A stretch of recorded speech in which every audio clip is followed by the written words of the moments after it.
इस वक्त भारतीय जनता पार्टी के एक मजबूत स्तंभ है। हम उनसे बातचीत करेंगे और थोड़ा-सा राजनीति और चुनाव के बारे में चर्चा करेंगे। तो सबसे पहले हम स्वागत करते हैं शहबाज जी आपको अपने चैनल पे।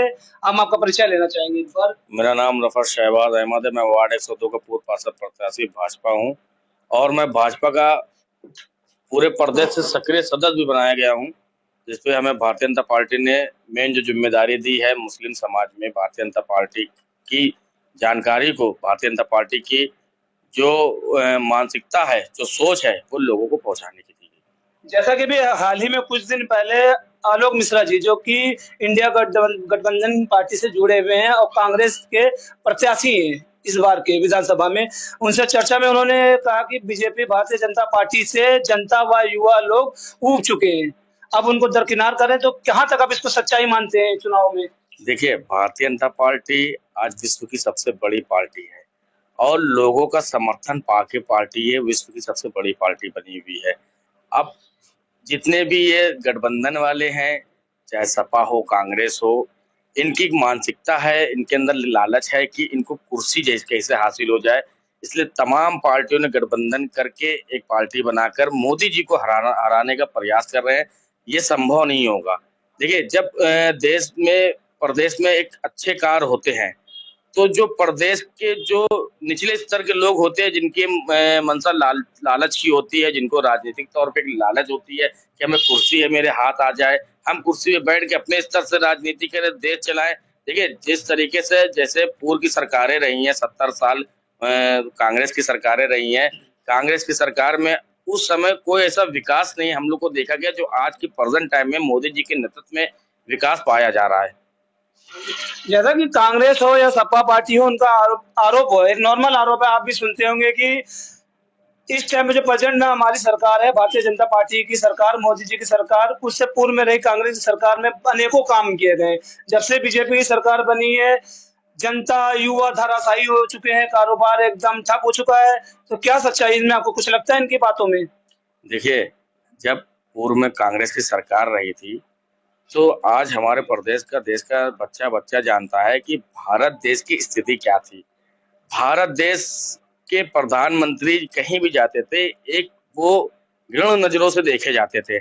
आज माननीय नरेंद्र मोदी जी किसी भी देश में जाते हैं, चाहे वो अरबी कंट्री हो, चाहे वो अफगानिस्तान हो या न्यूजीलैंड हो, अमेरिका हो, आज हमारे माननीय मोदी जी के नेतृत्व में आज भारत देश उन्नति पर पहुंचा हुआ है और उनका सम्मान हो रहा है। आज भारत देश का जो फ्लैग है, जो झंडा है, हर देशों के साथ लगाया जा रहा है और एक सम्मान बराबर दिया जा रहा है। ये हम लोग के गौरव की बात है हमारे लिए।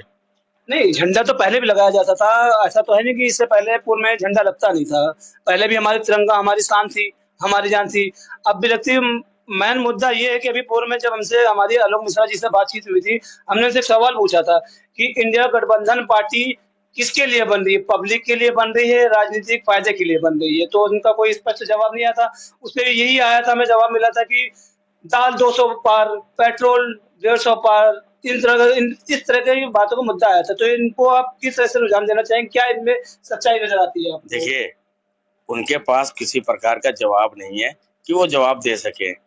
अब बात रही दाल 200 पार की, पहले के टाइम में जब दाल 150 में थी, तब दिहाड़ी लोगों की जो रोज की आय थी, उनकी जो रोज की इनकम थी, 350 रुपए थी। आज एक निचले लेबर तबके का जो व्यक्ति है, जो लेबरी कर रहा है, उसकी भी आज दिहाड़ी पर डे की 500 रुपए है।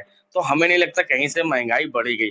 और जो ये गठबंधन है, ये गठबंधन ये सिद्ध करता है।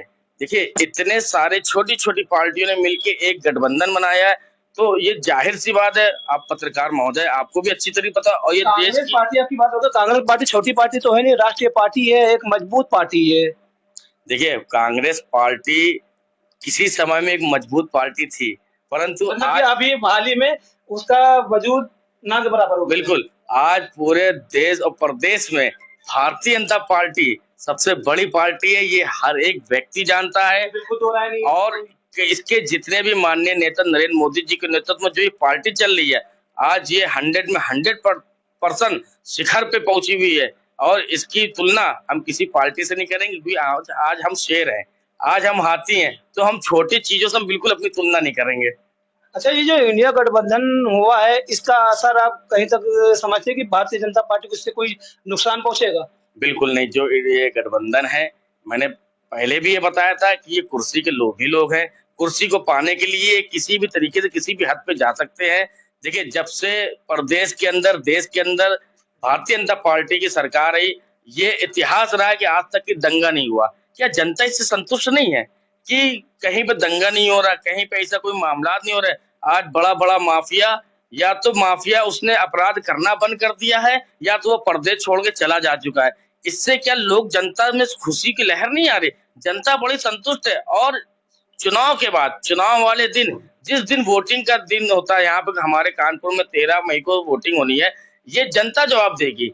ये पार्टी के लोग नहीं जवाब देंगे, ये जनता जवाब देगी कि जनता ने इतना सराहाया है हम लोग को, जनता ने इतना हम लोग को मान सम्मान दिया है कि इसीलिए लक्ष्य हम लोग का जो 400 पार का जा रहा है, ये जनता के ही क्या नाम सोच पे जा रहा है। अच्छा, विपक्ष का लगातार हमला होता रहता है, विपक्ष का लगातार आरोप रहता है भारतीय जनता पार्टी पे कि जब से बीजेपी की सरकार बनी है, दंगाओं में बढ़ोतरी हुई है, क्राइम में इजाफा हुआ है।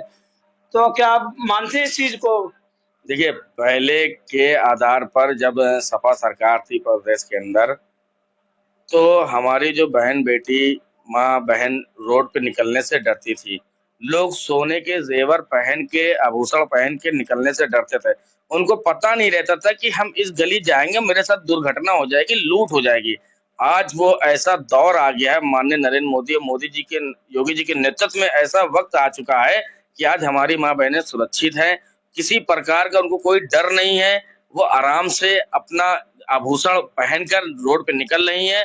और अगर कोई ऐसा अपराधी आता भी है, तो माननीय योगी जी की सरकार उत्तर प्रदेश, बच्चा बच्चा जान रहा है कि अपराधी के साथ क्या हो रहा है। विपक्ष में मैनिफेस्टो आया हुआ है, जैसे विपक्ष का कहना है कि हमारी अब की बार अगर सरकार बनती है तो हम जैसे बिजली हो गया, पानी हो गया, जैसे दिल्ली राजधानी के अंदर हमारे केजरीवाल जी ने मैनिफेस्टो लाए हुए हैं, स्कीमें लागू की हुई है। उसी स्कीम पे, उसी आधार पे विपक्ष ने भी अपना मैनिफेस्टो उतारा है और उनका आरोप है कि बीजेपी उनके मुद्दों को, उनकी बातों को सुनती नहीं है और नकार देती है। तो कितनी सच्चाई उनके मैनिफेस्टो में, अगर उनकी सरकार आती तो क्या लगता है आपको जो वो दावे कर रही है, जो वो वादे कर रही है, जमीनी स्तर पर पूरा कर पाएंगी? देखिए, मैंने फिर एक बार अपनी बात रिपीट कर रहा हूँ कि ये मैनिफेस्टो नहीं, लॉलीपॉप है। जनता भी अच्छी तरीके से लेकिन जानती ऐसा ही एक लॉलीपॉप, आप जिसे लॉलीपॉप कर रहे थे, एक लॉलीपॉप बीजेपी की तरफ से भी आया है कि अगर अब की बार हमारी सरकार बनती है 2024 में तो हम बिजली पानी फ्री कर देंगे। तो ये भी लॉलीपॉप है। देखिए, भारतीय जनता पार्टी शुरू से विकास की राजनीति करती चली आई है। इतिहास गवाह है, जब से भारतीय जनता पार्टी की सरकार देश और प्रदेश में आई हुई है, तब से हर चीज में विकास होता चला जाए। चाहे रोडों पे ले ले, आप बिजली पे ले ले, और यहाँ तक कि कांग्रेस सरकार में जिस गैस सिलेंडर पे लोग मारा मारी करते थे, आज माननीय नरेंद्र मोदी ने उज्ज्वला योजना के तहत गरीबों के घर में जो अंगीठी और चूल्हे के और कंडे के माध्यम से रोटियां खाना बनाती थी, आज वो माननीय नरेंद्र मोदी जी के नेतृत्व में उज्ज्वला गैस के माध्यम से अपने घरों में गैस पे खाना बना रहे हैं। समाजवादी पार्टी का एक आरोप है बीजेपी पे कि जब हमारी सरकार थी तो हमने बांटा है और इनकी सरकार है तो इन्होंने जनता को डांटा है। देखिए, अखिलेश जी काफी सीनियर नेता है। अखिलेश जी हमेशा लैपटॉप बांटा, मैंने सफाई की सड़क बना दी, यही दो बात करते हैं। अब आपको समझने की जरूरत है। आप देखिए, माननीय नरेंद्र मोदी जी ने लैपटॉप नहीं बांटा। माननीय नरेंद्र मोदी जी ने हर एक गरीब तबके के, हर एक उस व्यक्ति, उस परिवार के हाथ में एक कार्ड के माध्यम से 5 लाख तक का फ्री इलाज करा दिया। ये क्या कम योजना है? चाहे किसी भी दल का हो, चाहे किसी भी जात का, चाहे किसी भी धर्म का हो, हर एक व्यक्ति के, हर एक परिवार को, जिनके घर में 5-5, 6-6 लोगों का, जिनके घर में 80-80 साल लोगों का, उनका एक अच्छे हॉस्पिटल में, बड़े से बड़े प्राइवेट हॉस्पिटल में, चाहे जितना बड़ा ऑपरेशन हो, 5 लाख का फ्री इलाज आयुष्मान कार्ड के माध्यम से करा दिया। और देश में लगभग 99% लोग इसका लाभ उठा रहे हैं।